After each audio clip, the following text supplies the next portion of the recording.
Chapter 58. Cry aloud, spare not, lift up thy voice like a trumpet, and shew my people their transgression, and the house of Jacob their sins. Yet they seek me daily, and delight to know my ways, as a nation that did righteousness, and forsook not the ordinance of their God. They ask of me the ordinances of justice. They take delight in approaching to God. Wherefore have we fasted, say they, and thou seest not? Wherefore have we afflicted our soul, and thou takest no knowledge? Behold, in the day of your fast ye find pleasure, and exact all your labors. Behold, ye fast for strife and debate, and to smite with the fist of wickedness. Ye shall not fast as ye do this day, to make your voice to be heard on high. Is it such a fast that I have chosen, a day for a man to afflict his soul? Is it to bow down his head as a bulrush, and to spread sackcloth and ashes under him? Wilt thou call this a fast, and an acceptable day to the Lord? Is not this the fast that I have chosen, to loose the bands of wickedness, to undo the heavy burdens, and to let the oppressed go free, and that ye break every yoke?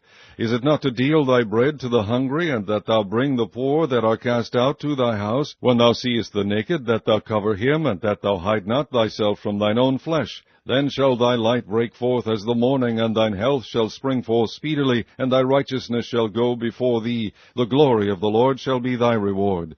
Then shalt thou call, and the Lord shall answer. Thou shalt cry, and he shall say, Here I am.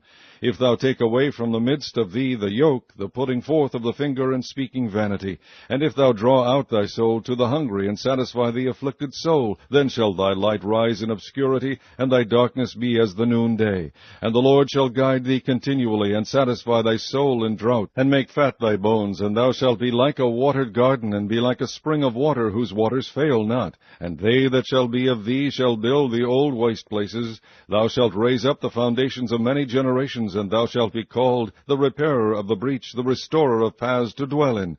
If thou turn away thy foot from the Sabbath, from doing thy pleasure on my holy day, and call the Sabbath a delight, the holy of the Lord honorable, and shalt honor him, not doing thine own ways, nor finding thine own pleasure, nor speaking thine own words, then shalt thou delight thyself in the Lord, and I will cause thee to ride upon the high places of the earth, and feed thee with the heritage of Jacob my father, for the mouth of the Lord hath spoken it.